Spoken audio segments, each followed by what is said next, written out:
আসসালামু আলাইকুম। টি নিউজে আপনাদের সবাইকে স্বাগতম। ফিফা বিশ্বকাপ ২০২৬ এখন সবচেয়ে উত্তেজনাপূর্ণ পর্যায়ে পৌঁছে গেছে।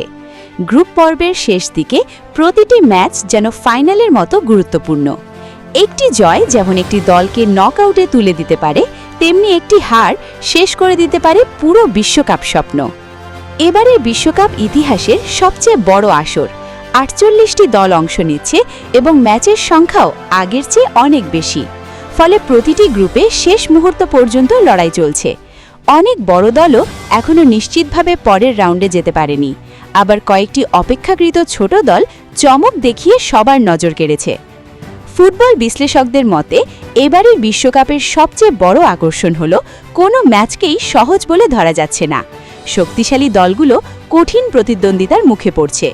এই কারণেই এবারের বিশ্বকাপকে অনেকেই সাম্প্রতিক সময়ের সবচেয়ে প্রতিযোগিতাপূর্ণ আসর বলছেন। নকআউট পর্ব সামনে থাকায় প্রতিটি কোচ এখন দল নির্বাচন, কৌশল এবং খেলোয়াড়দের ফিটনেস নিয়ে বাড়তি সতর্ক। একটি ভুল সিদ্ধান্ত পুরো টুর্নামেন্ট থেকে বিদায়ের কারণ হতে পারে। তাই দলগুলো আক্রমণ ও রক্ষণ দুই দিকেই ভারসাম্য রাখার চেষ্টা করছে। এদিকে বিশ্বজুড়ে ফুটবল প্রেমীদের উন্মাদনাও তুঙ্গে। সামাজিক যোগাযোগ মাধ্যমে প্রতিটি ম্যাচ, প্রতিটি গোল এবং প্রতিটি বিতর্কিত সিদ্ধান্ত নিয়ে চলছে ব্যাপক আলোচনা। বিভিন্ন দেশের সমর্থকরা নিজেদের প্রিয় দলকে সমর্থন জানাতে স্টেডিয়াম ও ফ্যান জোনে ভিড় করছেন। বাংলাদেশেও বিশ্বকাপের উন্মাদনা কম নয়। দেশের বিভিন্ন জায়গায় বড় পর্দায় খেলা দেখার আয়োজন করা হচ্ছে। Argentina, Brazil, England, Spain, Portugal সহ বিভিন্ন দলের সমর্থকদের মধ্যে উৎসব মুখর পরিবেশ দেখা যাচ্ছে।